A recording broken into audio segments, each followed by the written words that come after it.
Peace and clarity once again, Defected Demon. Part 2 of the video on relationships.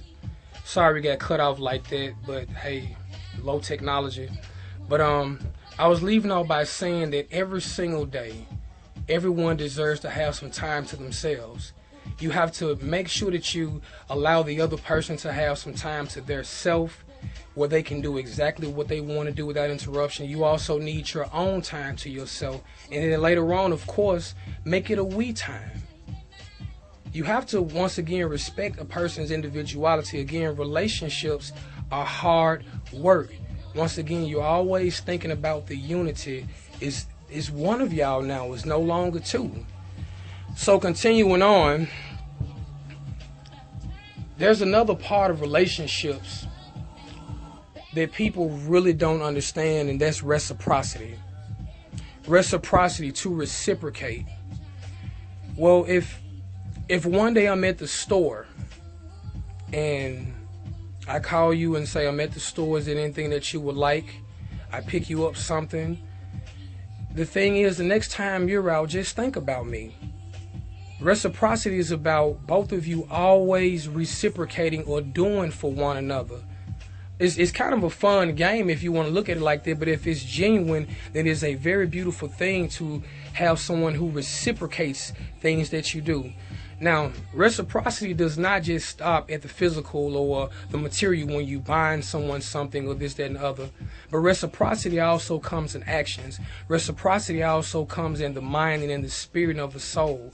If you're with someone who's doing their best every single day to show you that they love you, they're doing things like cooking your favorite dinners or rubbing your feet or allowing you to watch your favorite cartoon, or just whatever the case may be, you need to think about those things and want to return that. What is it that I can do today to make her smile or make him smile? And the reciprocity thing is real deep, because it seems nowadays that in relationships, it seems that there's always one other person who is working harder than the other person, and that's absolutely unfair. And if you find yourself in that situation, then that's something that you do need to think about. But reciprocity, only thing I can do is give an example, and hopefully the way that I say it is able to resonate, because once again, this is all these videos are about, is about doing what I can just to make something more clear. I have a very unique perspective. I haven't found anyone else who thinks exactly the way that I do, and the patterns and algorithms or whatever else you want to call the brain. So just in case. But continuing on, I'm big on reciprocity, because there's so much, if you learn about a person, if you learn the things that they like and you learn the things that they dislike, reciprocity can make you have some act right. If, like I say, if I'm doing things every day, the little things I know you like, vacuuming the floor, washing some dishes here, rubbing your feet, then in your mind and your will, if you love the person and really desire to be there, then you should be willing to do those things in return. Everything that your mate is doing for you, you should desire to do it in return. Of course, unless it's something negative. But moving on, the whole thing too is that in relationships, it can never really work until you do learn yourself, getting back to that thing. If sex is really important to you, if I don't know, money or a certain type of car or anything that's in particular, you need to know these things about yourself, so if another person comes and they don't possess these things, or is overboard or things of that nature, you will be able to make a clear decision and be able to move forward.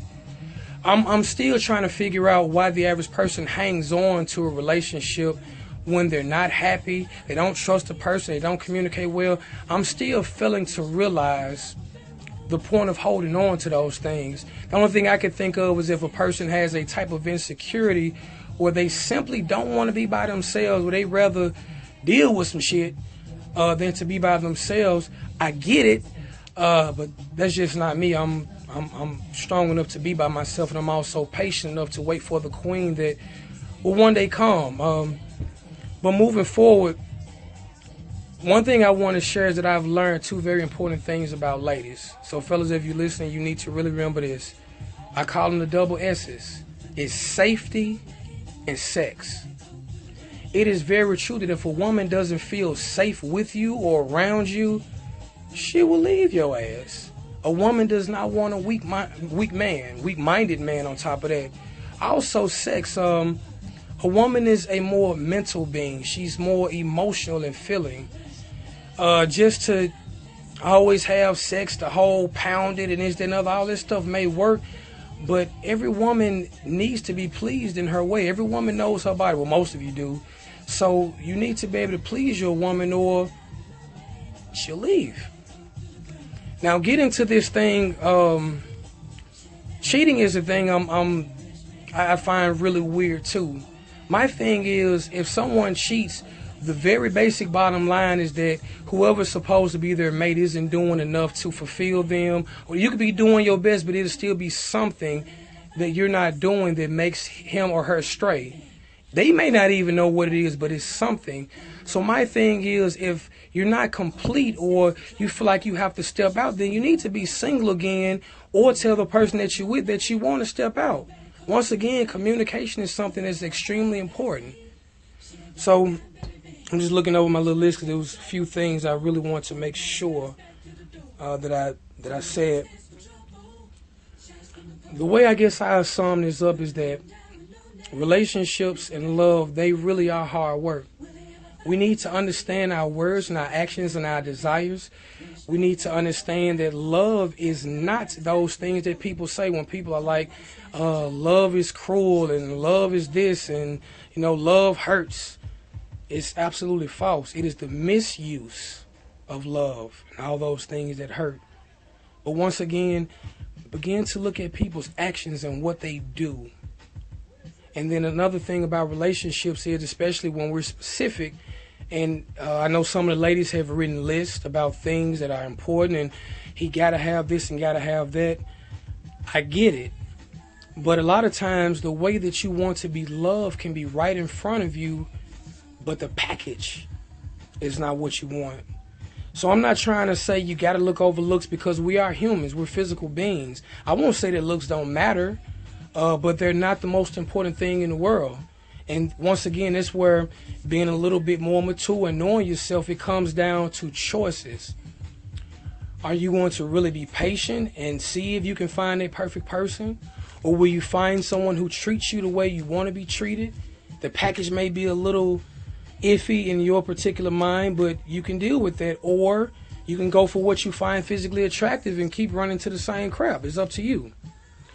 So, I don't know, relationships, I'm not confused by them, but I've personally come to the point to where I'm just willing to be patient and wait till there's a woman who understands certain base principles about love and relationships and who is, actually willing to put in the work as I am to be, to treat a person a certain way.